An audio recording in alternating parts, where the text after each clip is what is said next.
이 브랜드 자체가 GD님께서 신은 다음에 그냥 크기가 카메라로 딱 봤을 때도 장난 아닌 그 모습이 보입니다. 패션에 발을 희생할 수 있는 분들에게만 추천드릴 착화감입니다. 오늘도 여러분들의 신발 선택에 도움을 드리고자 신선도 높은 신발리뷰라고 있는 문쿤이라고 합니다. 안녕하세요. 오늘 이 신발은 제가 정말 가지고 나오게 될 줄 몰랐습니다. 길가에서 봤을 때도 정말 저게 무슨 모양이야 하면서 살짝 꺼리는 것도 있었고, 가격은 가격대로 엄청나게 높고, 찾아보니까 또 착화감도 엄청나게 안 좋다고 하더라고요. 그래서 구매한 다음에 이거를 여러분들에게 보여드리는 게 맞나 안 맞나 고민을 좀 하다가 결국에는 이렇게 가지고 나오게 됐습니다. 이 브랜드 자체가 GD님께서 신은 다음에 약간 많이 핫해진 그런 모습이 있었더라고요. 바로 이렇게 이름이 보이죠? 미하라 야스히로입니다. 어떤 신발인지 한번 바로 꺼내 보겠습니다.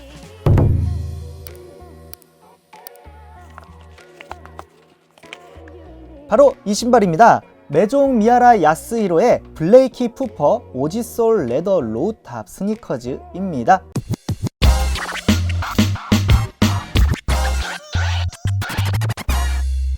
메종 미하라 야스히로 블레이키 푸퍼 오지솔 레더 로우탑 스니커즈 화이트입니다. 이름이 너무 기니까 그냥 블레이키라고 부르겠습니다. 뭐 블레이키라고 하면은 아마 야스히로에서 나오는 신발들 중에 가장 인기 있는 스니커즈 중 하나이기 때문에 많은 분들이 보시긴 하셨겠지만 그냥 크기가 카메라로 딱 봤을 때도 장난 아닌 그 모습이 보입니다. 실물로 보시면은 좀 더 충격을 받지 않으실까 싶습니다. 자, 그렇다면 이 독특하고 거대한 신발을 만든 브랜드 메종 미하라 야스히로에 대해서 한번 알아보겠습니다.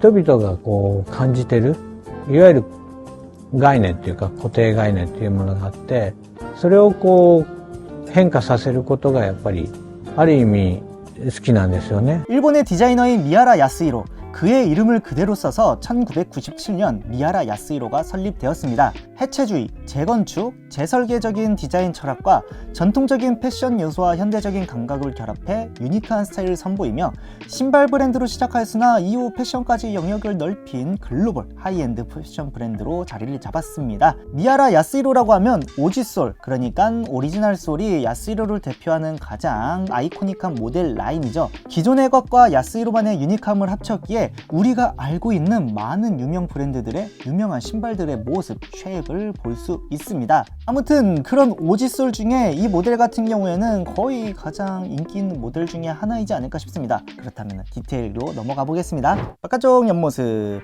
앞모습, 안쪽 옆모습, 뒷모습, 위에서 봤을 때 밑창, 미하라 야스히로 블레이키 푸퍼 디테일 한번 살펴보시겠습니다. 자, 먼저 이 모델은 푸퍼이면서 레더인 모델입니다.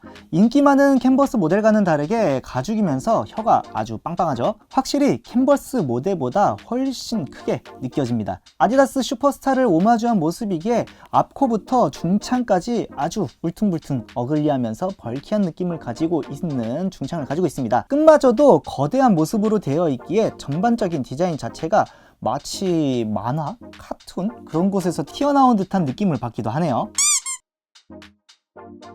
아무튼 디자인과는 다르게 전체적인 기술이나 소재는 정말 매우 심플합니다. 고급스러운 소가죽 가피와 중창, 밑창은 그대로 고무들이 쭉 쓰였고 내부 안감은 면 메쉬로 쓰였습니다. 포인트로 야스히로 블레이키의 금색 로고 프린팅이 되어 있습니다. 캔버스 소재 같은 경우에는 이 부분이 자수로 되어 있어요. 이 컬러웨이는 이렇게 뒤에 힐컵 부분에 검은색 가죽이 한 번 더 덧대어져 있고 그 위로 미하라 야스히로의 로고가 있습니다. 개인적으로 가장 마음에 드는 포인트는 바로 이 끈입니다. 신발만 컸다면 다소 밸런스가 안 맞아서 이상하게 보이거나 평범한 느낌이 들었을 텐데 이 끈이 킥의 역할로서 아주 잘 들어가 있다고 봅니다. 이렇게 지그재그로 되어 있는 일반 면끈이랍니다. 일반 모델과 다르게 이 모델은 푸퍼 버전이기에 혀가 매우 두툼합니다. DC 슈즈나 나이키의 SB 덩크처럼 스케이트 보딩용인 이러한 모습을 가지고 있죠. 그리고 실제로도 그러한 모델들에서도 안쪽을 보시면 이렇게 밴딩이 추가가 되어 있는데 이 모델도 마찬가지로 밴딩이 추가가 되어 있답니다. 실질적으로 보이진 않지만 안쪽에 나일론으로 베이스로 되어 있다가 이 윗부분에 가죽으로 이렇게 덮여져 있답니다. 마지막 마감 처리까지 아주 깔끔하게 되어 있는 모습이죠.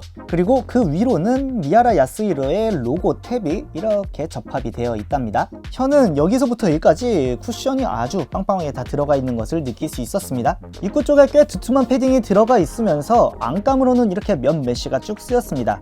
푸퍼가 아닌 기존 모델들은 대부분 안감이 인조 가죽으로 이루어져서 어느 정도 신으면 가루가 날리게 된다고 하는데 이 부분은 나름대로 다행이라고 할까요? 이 몇몇시 같은 경우에는 안쪽으로 쭉 들어가서 가피나 이 발등 부분에는 그대로 한 겹으로 얇게 들어가 있다고 보시면 되겠습니다. 인솔은 부착이 되어 있어 가지고 제가 뭐 떼서 보여드릴 수는 없으나 이렇게 눌러봤을 때는 오솔라이트 소재의 인솔이 얇은 형태로 되어 있는 것 같습니다. 점토로 대충 만든 것 같은 이 중창 같은 경우에는 진짜 이렇게 눌러봤을 때 별다른 기술 없이 좀 단단탱탱한 그런 고무 중창으로 되어 있습니다. 밑창은 독특하게도 이 중창의 영역을 벗어나서 살짝은 돌출이 되어 있는 형태랍니다. 거기다가 약간의 굴곡도 져 있기 때문에 나름대로 착화감에 조금은 도움이 되고자 하는 모습을 보여주고 있죠. 지그재그 모양으로 이렇게 쭉 덮여져 있습니다. 근데 이렇게 또 보니까 아래에 메이드 인 차이나 표딱지가 붙어 있습니다.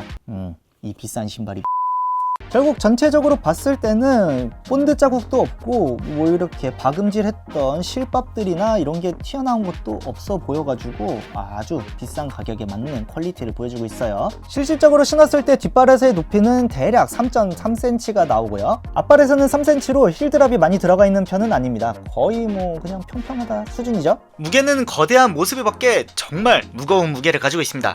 근데 제 생각보다는 살짝 가벼운 것 같네요. 전 500g은 넘을 줄 알았거든요.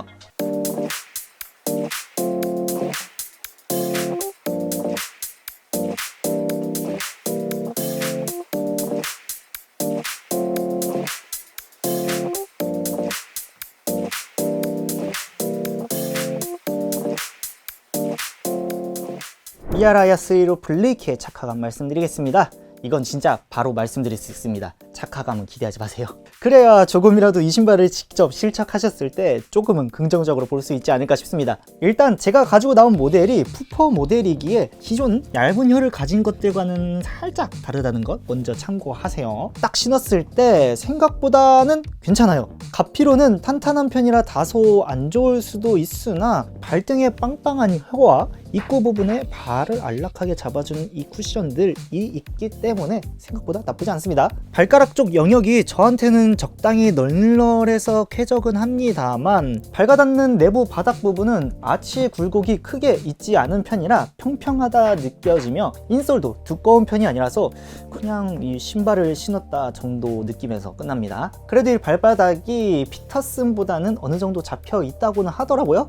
제가 그거는 신어보지 않아서 잘 모르겠습니다. 그래서 신었을 때는 꽤 안락한 느낌이 나쁜 느낌을 주진 않고 생각보다 괜찮았어요.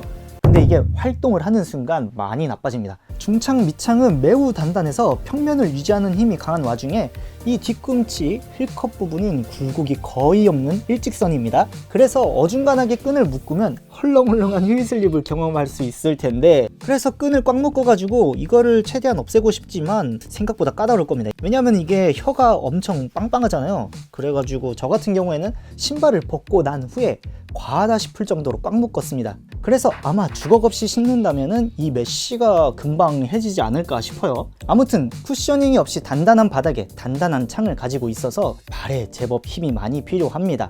그래서 금방 피로해질 것 같아요. 액티비티는 당연하게도 불가능하면서 장시간 착용도 썩 좋지 않을 신발입니다. 감싸는 느낌은 생각보다 괜찮지만 움직이는 순간 착화감이 좋지 않게 되는 신발입니다. 패션에 발을 희생할 수 있는 분들에게만 추천드릴 착화감입니다. 그래도 신다 보면 익숙해지지 않을까 긍정적으로 한번 생각해 봅시다. 미야라 야스히로 블레이키 푸퍼 모델에 대해서 한번 말씀드리겠습니다. 저의 맨발을 자루쟀을 때 왼발은 235, 오른발은 238. 제가 좋아하는 신발의 정 사이즈는 245. 이 신발의 사이즈 같은 경우에는 250 반업이 되어 있답니다. 꽤 잘 맞는 느낌도 있긴 하지만 실질적으로는 이 앞에 공간이 많이 남아서 살짝은 큰 느낌이 들었습니다. 살짝 아쉬웠어요. 그래도 이 모델 같은 경우에는 푸퍼 모델이라서 발등에 아주 두꺼운 쿠션감 있는 혀가 있기 때문에 살짝 커도 나름대로 잘 맞았답니다. 그럼에도 불구하고 아마 정 사이즈가 살짝 자꾸 생각이 나긴 할 것 같아요. 그래도 제가 혹시 몰라가지고 일반 모델들은 사람들이 어떻게 추천을 하나 찾아보니까 대부분은 이게 많이 크다고 합니다. 근데 제가 봤을 때는 이 모델은 결국 푸퍼이지 않습니까? 그것을 그대로 따라가면 안 될 것 같습니다. 여러분들에게 추천드리는 사이즈는 칼발이나 일반 발볼을 가지신 분들은 그냥 정사이즈 가시면 될 것 같습니다. 발볼이 좀 있으신 분들은 반업 가시면 좋을 것 같고요. 여자분들 같은 경우에는 웬만하면 정사이즈 그대로 갈 수 있지만 반다운까지도 추천해 드릴 수 있을 것 같습니다. 근데 이 신발 같은 경우는 진짜 변수가 좀 많은 신발이에요. 그렇기 때문에 실착하시는 분들이 계시다면 여러분들의 귀한 경험, 사이즈 팁 부탁드리겠습니다. 이 모델에 대한 특징 한번 빠르고 간단하게 말씀드리겠습니다. 먼저 매우 유니크한 어글리함과 오버사이징 디자인을 가지고 있어가지고 실질적으로 대중성은 살짝 떨어지긴 합니다. 하지만 패션을 좋아하시는 분들이라면 이만한 아이템이 없을 정도로 정말 개성이 넘치고 정말 이뻐요. 저 같은 경우에도 실제로 보기 전까지는 이 모델 생각보다 막 그렇게 안 예쁘다고 느껴졌는데 실물을 가져와서 보니까 예뻐요. 확실히 착화감은 역시 악명이 자자한 만큼 그렇게 좋진 않습니다. 쿠셔닝도 딱히 없고 아주 단단한 밑창, 거기다가 힐슬립을 잡기에는 약간 부족한 그런 구조이기 때문에 그렇게 좋은 착화감은 아닙니다. 다만 피터슨보다는 조금 더 낫다는 의견들이 많더라고요. 다양한 모델과 다양한 컬러가 있기 때문에 이 미하라 야스히로라는 곳에서 신발을 구매할 때 정말 선택하기 좋은 다양성이 있습니다. 다만 이 신발은 하이엔드 신발이기 때문에 가격 자체가 너무나도 높아요. 국내에서 리셀가를 주고 사시기보다는 혹시라도 일본 여행을 가신다면 일본 매장에서 구매하시는 걸 추천하는 분들이 많다고 봅니다. 자, 오늘은 이렇게 제가 직접 보기 전까지는 제 마음속에선 비주류의 신발 중에 하나였던 미하라 야스히로의 신발, 거기다가 블레이키를 이렇게 리뷰해봤습니다. 이거 예뻐가지고 정말 신고 싶기는 한데 착화감이 너무 좋지 않아. 그래가지고 저는 아직도 갈등하고 있습니다. 이 신발을 신을까 말까. 아마 여러분들 중에서는 패션을 많이 중시하시는 분들이라면 꼭 한 번쯤 구매해서 신고 싶은 그런 마음을 가지신 분들이 많을 겁니다. 근데 결국에는 그 착화감이라는 아주 높은 산을 이겨낼 수 있는 분들만 추천드리면서 오늘의 이 신발 리뷰는 여기서 마치겠습니다. 아마 이 신발 영상이 올라가는 때는 설날 연휴가 어느 정도 끝나는 때이지 않을까 싶습니다. 그럼 저는 다음 신발 영상과 함께 또 뵙겠습니다. 그럼 여러분 안녕히 계세요. 빠이!